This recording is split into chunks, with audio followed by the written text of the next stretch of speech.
Very good afternoon, everyone. Welcome to day 2 of Language of Empowerment seminar organized by the Faculty of English. We're excited to have with us today Professor Mary Ellen Curtin from American University, Washington, D.C. And we're particularly excited because, as we know, today is the presidential election day in the United States. So it's a very good time to have our guest today and to deliver the lecture, whose title you can see here on the screen. But before we start, I have the pleasure of introducing our distinguished speaker today. So Professor Mary Ellen Curtin is a historian of modern African American and women's social and political history. And as I said, she's associate professor of critical race, gender, and culture studies at American University, Washington, D.C.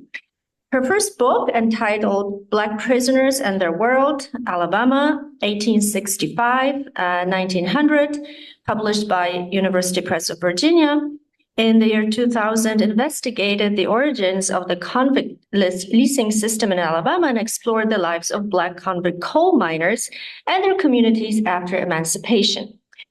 Now, her latest book, I think we already talked about it during some other lecture, entitled She Changed the Nation, Barbara Jordan's Life and Legacy in Black Politics, published by University of Pennsylvania Press this year, examines the life and significance of Texas Congresswoman Barbara Jordan, the first Black woman from the South elected to Congress.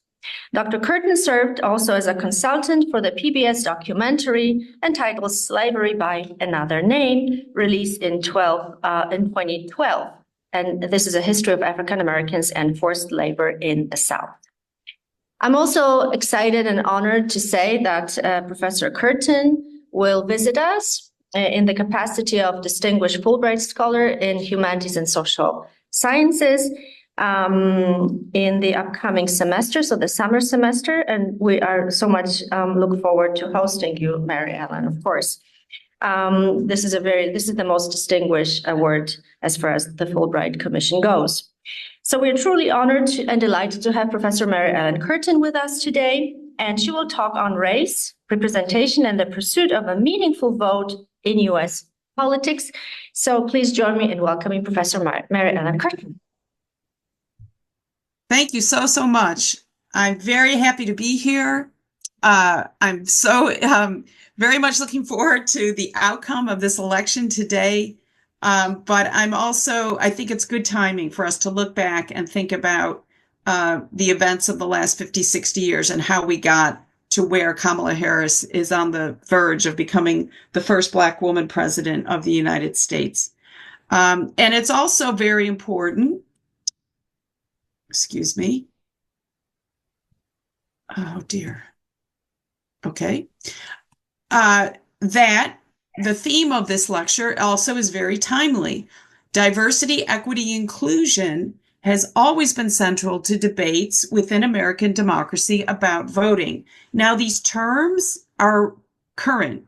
They weren't used 50 years ago.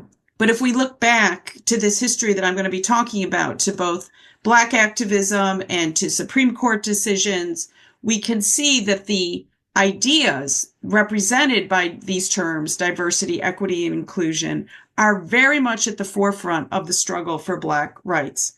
And so I want you to keep in mind how I think these terms are pertinent for talking about the past, particularly about politics.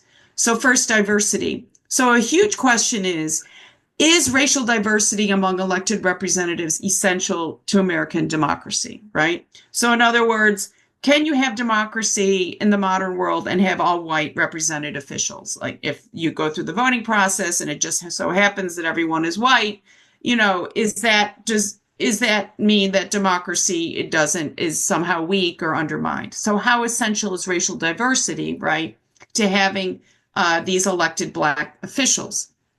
And then there's the question of equity. And this still comes up, as we'll see at the conclusion of this. In other words, should laws and practices surrounding voting practices and creating representative districts be colorblind, equal, right? No regard of race, or should we pay attention to equity? and make sure that race is taken into account when we're creating voting districts. What makes this a very complicated issue is that in the United States, representation is often determined by the party in power. So every 10 years with the census, often electoral new lines are drawn for voting districts.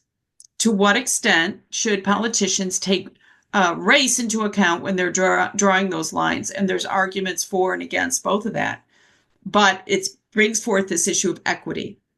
And then finally, the issue of inclusion. And I think this is very pertinent when we think about who is in the electorate. And you have very different views.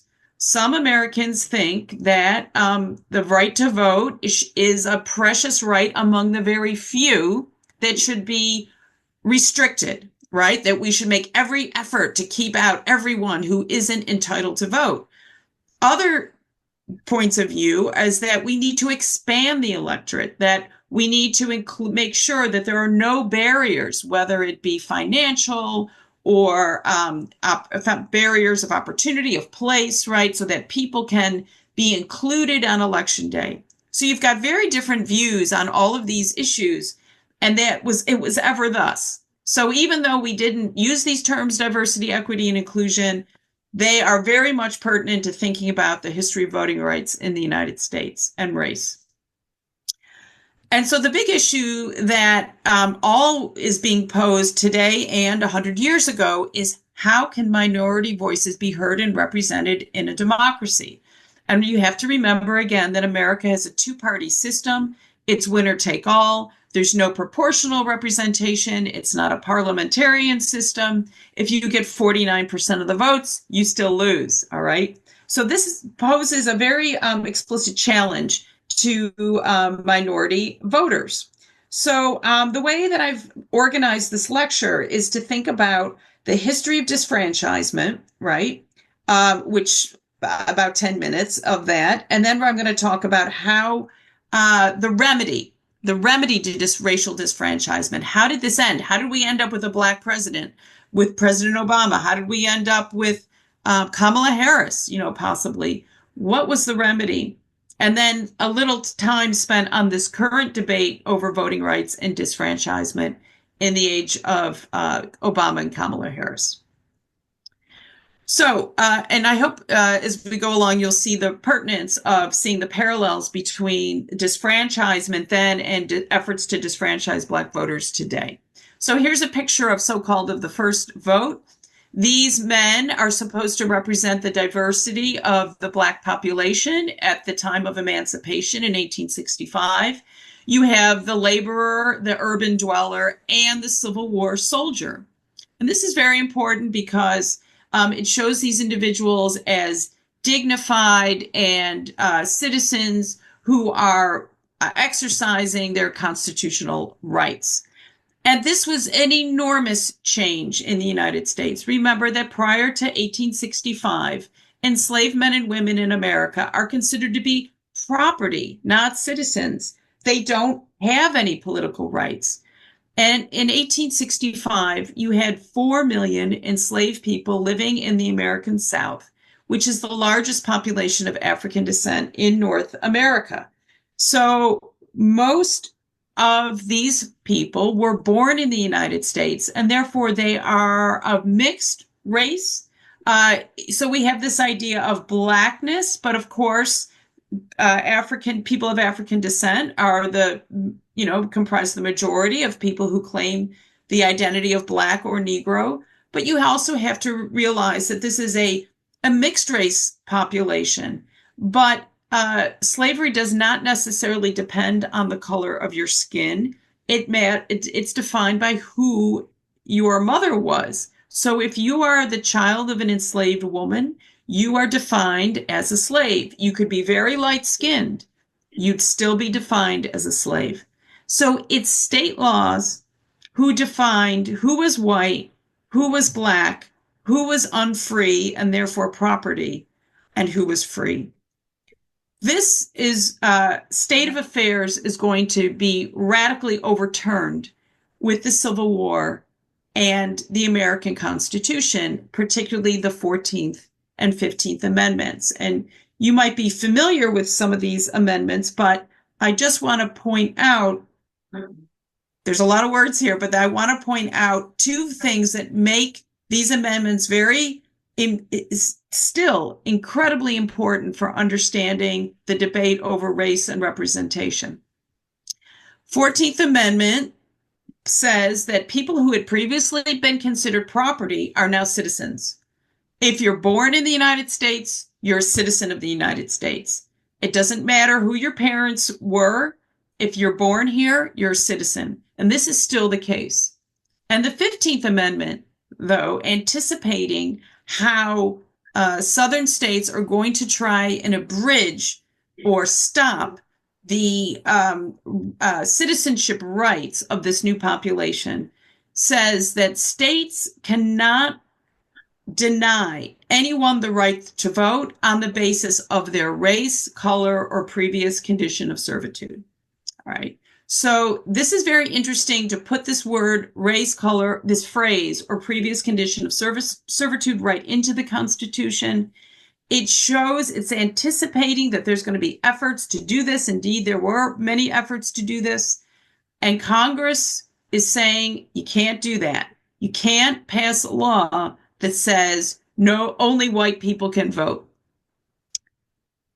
But you can impose other restrictions. So this is the tension that is going to emerge over the next 100 years.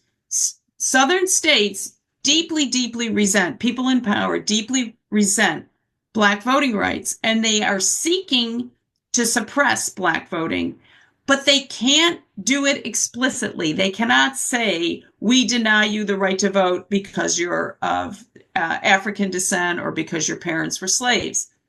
But there's indirect ways to do it. And the question then is, to what extent can that be pushed? When does indirect disfranchisement become so blatant and obvious that it is obviously a racially motivated act? So for Black Southerners, though, this is the right to vote that is what freedom is all about. The right to vote was linked with emancipation and freedom. You have lots of political organizations designed to educate people about the nature of government and citizenship. You have mass meetings and churches and schools outside. This is not inconsistent with what you see today. If you notice, for example, there's a movement called Souls to the Polls, that after you go to church on Sunday, you get in a bus and you go to the voting booth. All right. So these institutions are still essential for turning out the Black vote and educating Black voters about the issues of the day. And this is a quote from 1867, but again, it shows the level of enthusiasm and turnout, which many Democratic politicians still rely on today. You never saw people more excited on the subject of politics than are the Negroes of the South. And of course, the term Negroes we don't use this word anymore. It's not necessarily pejorative. Now we would say Black Southerners. But it gives you a sense of how people at the time who are newly emancipated are excited about voting and see it as a symbol of their new state as free citizens and equal citizens of the United States. So again, getting back to our theme of inclusion, this newly inclusive group of voters absolutely are excited also about electing Black politicians. And why? What do they want? They want rights. They want protection. They want schools. They want to use taxpayers' money to fund schools and hospitals and healthcare. Again, very familiar with today. They want federal protection of voting rights. And they really understand the importance of the vote, because if you can elect people who are committed to using state power to protect the minorities, right, that can serve as a counterweight to people who are still out to make sure that the old ways are not upended. Slavery may have ended legally, as you can see, I've done a lot of research about the continuity of forced labor and the continuity of slavery. It's a real thing. People in power don't want to give it up. And you have a lot of old slave masters and white landowners and other elites who are determined to hold on to power. But Black Southerners don't have a lot of power, but they do have votes. They're working people and they don't have property. They're usually working for someone else, but they do have votes. And so you have a period after emancipation where you have a significant number of Black elected officials, both at the local and the federal level. In fact, there are thousands of Black men at this period elected into very small, local America. You elect all kinds of folks, but you have a significant number also who's serving in Congress. I say significant just because if you're going from 0 to 20 in a few years, if you're in a few years, you're going from slavery to having a representative in Congress, that's a huge deal. So many people have argued this was such a sudden shift. That was one of the reasons there was such a huge backlash against it. But I think what it shows is the enthusiasm that Black Americans have for democracy, for freedom, and for seeing themselves as citizens, and that they had seen themselves as citizens for quite some time, despite their slave status. And you can see this in the tens of thousands of Black men who fought in the Civil War, who fought for freedom and fought for this right to vote to the death. So these were incredibly important developments, but there was a backlash against this. So you have bitter disputes about voting fraud and illegal voting, so-called illegal voting. And I want to again draw this contrast to Black Southerners and to many people in the Republican Party at the time. Voting is a natural right, a condition of freedom. It should be expanded, and it should be something that all citizens should have. But the conservative view is that voting is a privilege to be guarded. And there's a real fear among white Southerners of so-called Black domination in politics. So even having one or two Black representatives upends white supremacy, right? Because if you have a Black person in power over you, that insults many white people who were used to being in positions of power under slavery. So you have a lot of violence. This is well documented, starting with the Ku Klux Klan, but you have lots of organizations and individuals who are engaged in suppressing Black voting and the Republican Party in the South through intimidation, violence, and this is ubiquitous. It doesn't happen in every single election, but it happens in enough states that it is sufficient to suppress the many Black citizens from voting and undermining the stability of democracy in the South. So you have a lot of violence, threats of arrest. This is how voting is also connected with the convict leasing system, because this is such a horrendous system of forced labor that if you're arrested for illegal voting or fraud, then you could end up in prison, and it's a very horrendous place to be. But so violence, has its place and it's effective to an extent, but it can't stop everyone from voting. All right. So the next step, in order to sort of decrease the violence and lend greater legitimacy to elections, is something called disfranchisement. And this is the way that you accept that, okay, there are some Black people who are registered to vote. How can we dilute their power? So this is what's indicated when we talk about a meaningful vote. It's one thing to say you have the quote unquote right to vote. It's another thing for that vote to have some kind of efficacy or meaning. And so disfranchisement seeks to take away the efficacy, the meaning of Black voters, and to dilute their power. So you do this in several ways. So first thing, again, you attack inclusion. And you do this by voter registration laws that take all Black voters and all voters off the voting rolls and make everyone re-register. All right, that's going to make sure that a lot of people just don't re-register because they're too intimidated. You have something called literacy tests. You have poll taxes. That means people have to pay money in order to cast a ballot. You make it more difficult to register by making sure, giving tests so that before people can register to vote. Now, in theory, these practices apply to all. Everyone has to take a literacy test. Everyone has to pay a poll tax. But in practice, poor and white voters are targeted and disenfranchised just because they cannot get on these voting rolls. What about people who could still vote?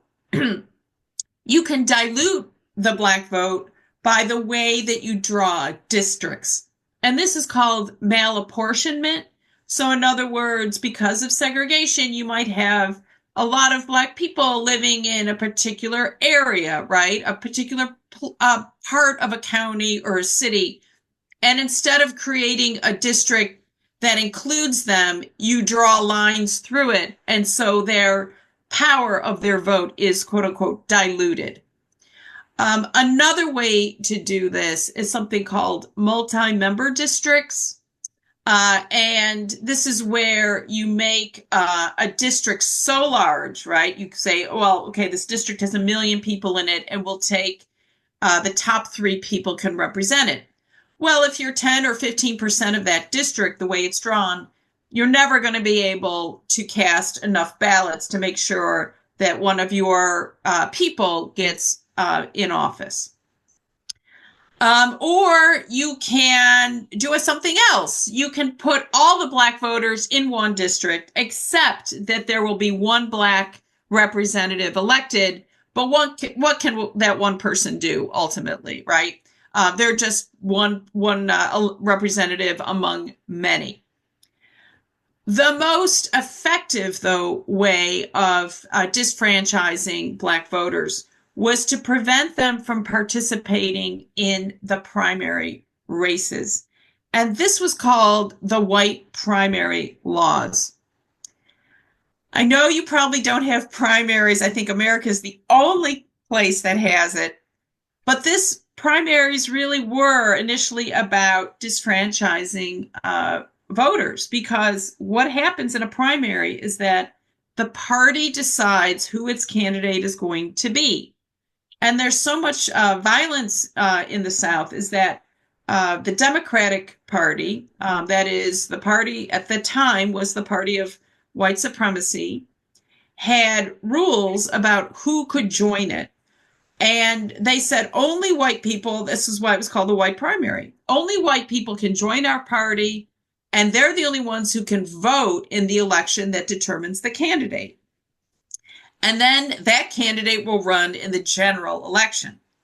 So you might have Black citizens who are registered to vote for the general election, but if they're not involved in choosing the candidate, then they basically have no power. So here you have a situation where, sure, people can vote, but their vote is not meaningful because the candidate has already been chosen. They had no power in saying who the candidate of their party would be. So disfranchisement, in theory, we could say, oh, it applies to all. It's equal, but it's not equitable, all right? Because of the 15th Amendment, states could not disenfranchise Black voters explicitly, but they did it in numerous ways through exclusion, dilution of the Black vote, simple unfairness in excluding people from political parties that chose the candidates, and then out and out violence. Same voting laws apply to all, but they affect Black voters disproportionately and are inequitable in their effect. And there's terrible consequences to this. You can't really call America, especially the South, a democracy in this period for many reasons. First of all, you don't really have competition among parties. The South is dominated by one party. It's the party of white supremacy. It's the Democratic Party. Black citizens then, because they don't have the vote, enjoy little of those protections that they had sought after emancipation. They are vulnerable to violence among individuals and also state violence, but among organizations like the Ku Klux Klan. If they have no say in how laws are passed, then segregation becomes the law, and then Black Southerners are subjected to inferior schools, inferior health care, low pay, discrimination at the workplace. And furthermore, you don't have very much representation of Black interests in Congress.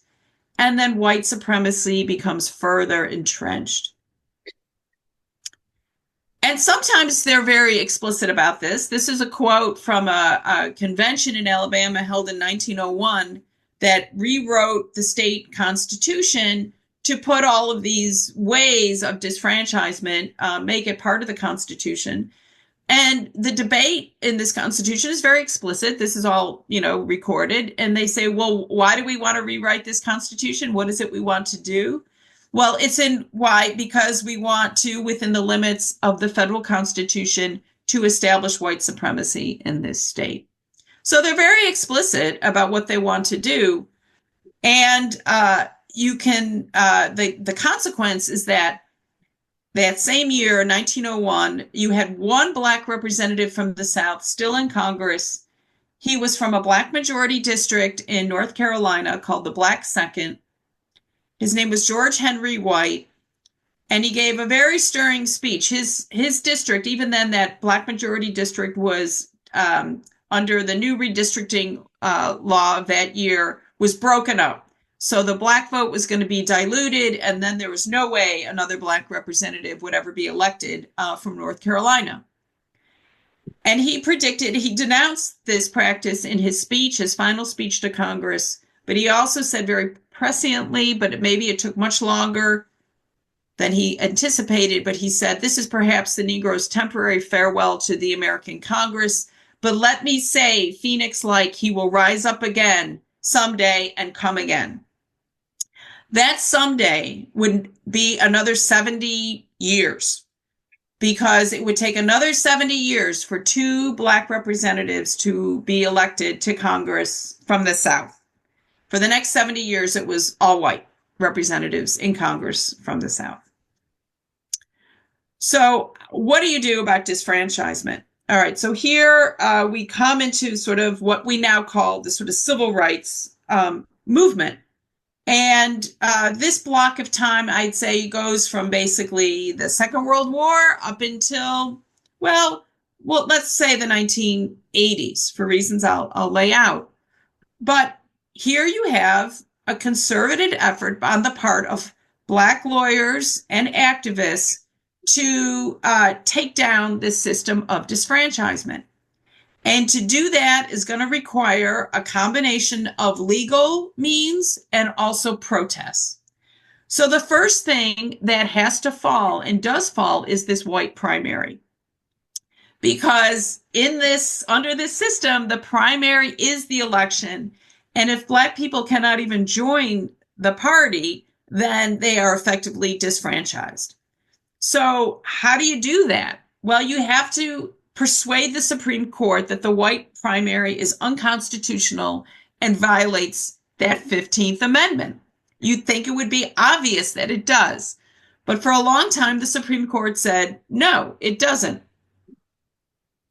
Because Black people can still vote in the general election, they just can't vote in the primary. They said that political parties were private clubs and that the 15th Amendment did not apply to them, and that you could simply ban African Americans from joining this club, just like you could ban them from going to a restaurant or sitting in the first class coach of a car. Segregation is not unconstitutional, and so the 15th Amendment doesn't seem to apply here. But it is defeated through concerted efforts on the part of the NAACP and Black activists. There's a very important court case called Smith v. Allwright, which is often not very well known, but seems to signal the beginning of a new Reconstruction, right? And this was a lawsuit that not many people know about, but it was led by a Black minister. Just like ministers were very important during the first Reconstruction, these ministers were very important as civil rights leaders. This was an individual from Houston, Texas. You probably have never heard of him. His name was Reverend Albert Lucas. And he was president of the NAACP in Texas, and he joined forces with Thurgood Marshall and others to bring legal challenges to the white primary. And for a variety of reasons, they succeed. And I think it's also to see this as a combination of both legal and also collective activism. So Reverend Lucas is about building the NAACP, getting Black support on a mass scale for what the National Association for the Advancement of Colored People is trying to do. They raise money to hire Black lawyers. They hold rallies. They use the churches as an institution to organize Black voters and to galvanize the community. And again, the link here between the churches and voting is very clear. And this is another very vivid image. I am telling my friends of the two-fisted Houston preacher who on the last day of the campaign had NAACP memberships lying beside his Bible on his pulpit, symbolizing the fact that he places the physical welfare of his people beside their spiritual salvation. So once that white primary is overturned, in theory, Black citizens in the South can join the Democratic Party, participate in these elections, choose a candidate. Well, for that to happen, you need a lot of protest and activism and further legislation on the part of Congress to protect the Black vote. Voting rights becomes a key demand of Martin Luther King and the civil rights movement, and protesters demand the right to vote. And I just want to enter this other caveat here, is that the right to vote, in other words, in the United States, is not a straight line, particularly for Black citizens. They gain it, they lose it, they're trying to gain it back. There's always pushback against these rights. And you can see this working itself out in the 1960s. This is a picture of John Lewis, who later became a member of Congress, who was beaten viciously by state police during the 1965 Selma March for voting rights. And this march really captured the imagination of the world. It was on TV all throughout the nation. And this image of a Black man being beaten simply for trying to exercise his commitment to the right to vote became a very important symbol of what the civil rights movement was about, and posed a big moral question to American political leaders. What does the United States stand for? Are you going to continue to stand for white supremacy? This is very important during the Cold War.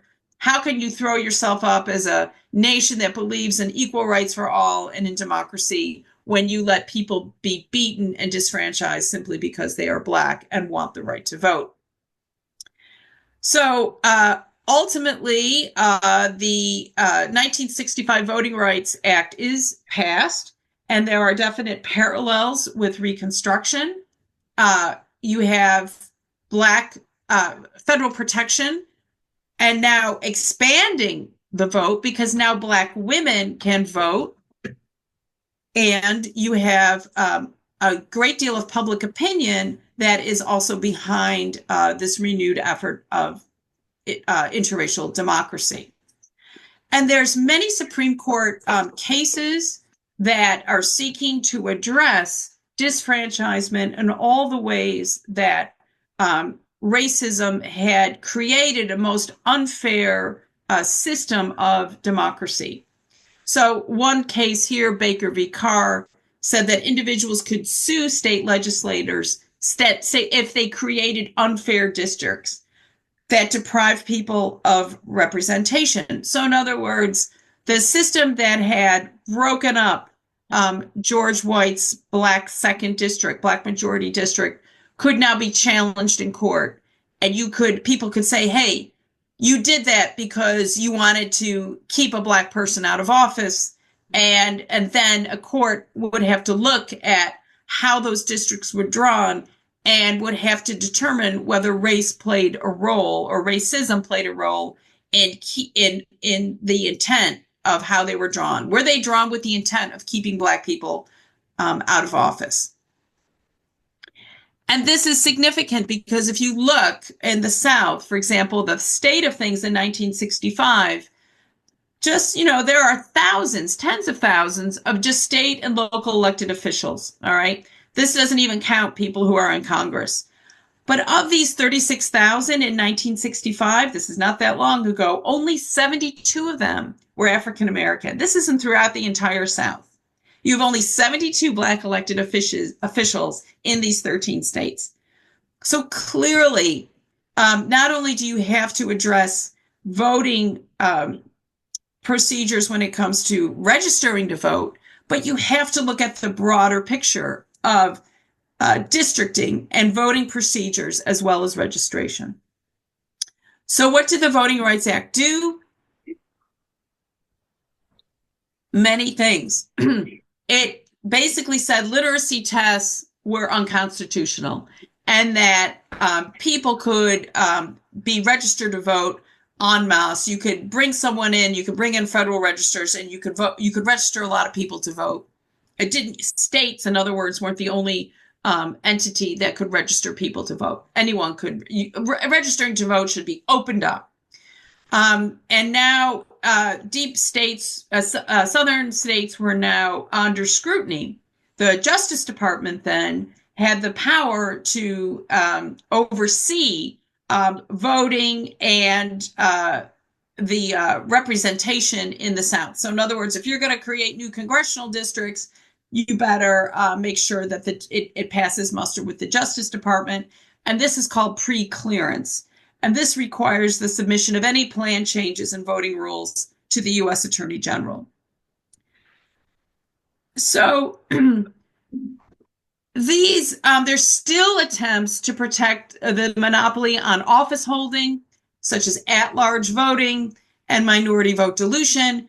But the difference is these can now be challenged in court and be overturned. And states have to do a better job of making sure they are not discriminating on the basis of race. I cover a lot of this in my book about Barbara Jordan. She was that rising phoenix that congressman from 1901 anticipated would happen. She was the first Black woman from the South ever to be elected to Congress, and the first since 1901. She was elected in 1973. I was going to show a clip of her testifying to oppose the nomination of Robert Bork to the Supreme Court. I think I will save that for later, but basically she's saying the reason why this judge should not be appointed is because he doesn't agree with the Voting Rights Act. For him, the Voting Rights Act gives too much federal power over states. But she, as a Black Southerner who has been deeply affected by all of these discriminatory voting practices, supports the Voting Rights Act and believes that the federal government has the duty, the obligation to protect Black voting rights in the South and in the nation. So as a consequence, you do have a surge of new Black voters, and you do have a surge of Black elected officials, and the Voting Rights Act of 1965 is strengthened over time, and it evolves, and impediments to voter registration are removed. Political parties are integrated. This is why you now have Black Democrats. This is a big switch, right? The Democratic Party goes from the party of white supremacy to the party of Barack Obama. Language minorities are included, not just African Americans. So this means that Latinos and Chinese Americans, anyone whose first language is not English, is also protected under the Voting Rights Act. Now, violence is still continuing, and there's still a low number of Black elected officials. But the Supreme Court says the Voting Rights Act is necessary because the 15th Amendment had been so egregiously violated. Voting Rights Act was necessary, in the words of a Supreme Court justice, because an invidious and pervasive evil of unremitting and ingenious defiance of the Constitution among Southern states had made it necessary. So here you have a Supreme Court justice calling all of these practices evil, and also saying that they were, in effect, trying to defy the Constitution and should not be permitted. So you have a series of Supreme Court decisions that seem to suggest that even though that do suggest actually that you can look at the outcomes, that even though no Black person is entitled to win a race, if a propensity of evidence shows that over time no Black person is ever elected, even though they might have the majority, or they should have been elected if you look at the numbers, then you have to look at the voting procedures and to see whether they have an equitable outcome.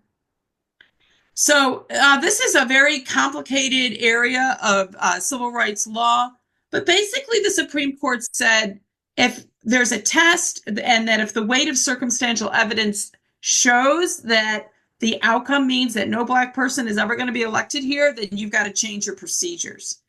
And what happens is then you have an explosion after 1980 and the renewal of the Voting Rights Act of Black elected officials. And so it's interesting because the 1980s is often seen as the era of Reagan, and it is conservative on a federal level. But on a local level, you have many, many, many more state and local Black elected officials coming into power. So here's just one example of Mississippi in 1980. It still had only one Black representative in its lower house. But after the renewal of the Voting Rights Act and after these Supreme Court decisions, really it takes until the 1980s for the Voting Rights Act to bear fruit in terms of Black representatives. And so by 1993, you had 15 Black representatives in the Mississippi House, and this is going to have a knock-on effect. You have more and more Black women emerging as elected leaders. That's Shirley Chisholm in the middle, in addition to the person I write about, Barbara Jordan. And the women surrounding her are current members of the House of Representatives. And Black women are very enthusiastic about voting and become an important key to the Democratic Party, particularly in these primary elections that choose the candidate. Black women are going to exercise an enormous amount of power in those elections. You have President Obama, of course, elected in 2008. But then success, if I can just quickly wrap up here, success sometimes then caused a reevaluation of the Voting Rights Act. If we have a Black president, and if we have all of these new Black elected officials, do we need it anymore? So you have two important decisions that of the Supreme Court that kind of went back and undermined some of the things the Supreme Court had decided just 10, 15 years prior to this. One of these cases is called Shaw v. Reno, which said, do Black majority districts discriminate against white voters? That was the question that was posed. And it sort of gave an opening for Southern legislators to say, you don't have to create Black majority districts. Maybe you can dilute the Black vote, and maybe that's okay now since we've gotten so far beyond civil rights and the Voting Rights Act. But the most terrible decision, in my view, was the most recent one 10 years ago, a Supreme Court decision called Shelby v. Holder, which gutted the Voting Rights Act. The most important provision of it, the pre-clearance, which basically said that Southern states had to submit changes to voting procedures to the Justice Department before they could be implemented. Once that was gutted and Southern states were no longer subjected to this pre-clearance provision and they could do what they pleased, Texas and other states immediately implemented new voter ID laws, new gerrymandering to reduce the number of Black representatives, increasing the penalties for so-called illegal voting, And Texas, which had once in the 90s been considered a purple, if not a blue state, it had a Democratic woman governor in the 90s, Ann Richards, becomes a firmly conservative Southern state, which is dominated by the conservative Republican parties. So the logic, what the Supreme Court said, we can do this, we can gut the Voting Rights Act because we don't need it anymore. And there's also more kind of theoretical objections that go back to diversity, equity, and inclusion. And what is argued is that really the Constitution is about individual interests, not group interests. So Black Americans shouldn't be protected as a group forever, that at some point everyone is kind of raceless and is just protected as individuals, but not as a group. There's another argument that Black Americans no longer are a single group interest. After all, you've got class differences, you've got really wealthy people, that there's enough differentiation among the Black population that they don't really count as a group interest to be protected anymore. And then you've got the argument that, hey, look, we've got a Black president. That means that racism is no longer a thing, and we don't need the Voting Rights Act to protect those Black voters. But, you know, these arguments, as Ruth Bader Ginsburg points out, are kind of specious. And John Roberts, who's still the head of the Supreme Court, says, look, in order to stop racism, we have to stop talking about race.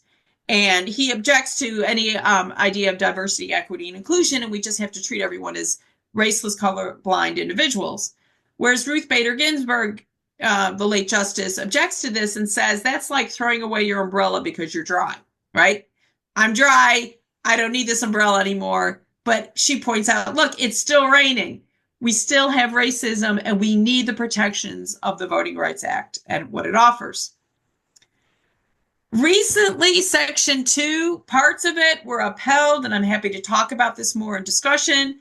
But I opened the paper this morning and found out, today's Washington Post, that this Supreme Court is now going to weigh and think about this new map in Louisiana, which had created 2 Black majority districts because there were no Black representatives in Congress from Louisiana, even though it has an enormous Black population.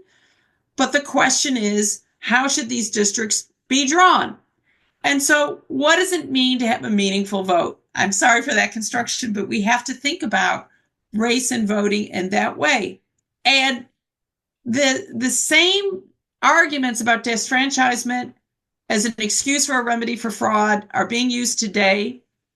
But I think it's hard to overturn the Voting Rights Act entirely. Black women are the unexpected secret weapon here as they organize turnout and present inspiring moral leadership in the form of Kamala Harris. However, you still have this issue about to what extent is the Voting Rights Act going to be gutted completely, and race and issues about the significance of having Black representatives, including Black voters in registration, and fairness in the outcome of elections. How is that going to continue? It seems clear to me that the rights of minorities will always need the protection of the courts and the Justice Department. I think that since harm is aimed at a group and continues to be aimed at a group, so the remedy must be a group-based remedy. But this is not a straight path to progress. We're going to, as we've seen through history, we're going to have movements forward and then backlash against it. We need to pay attention to all court decisions and to Black activism, and accept, I think, that debates over race and representation on the nature of American democracy that were created by emancipation are still with us. Thank you.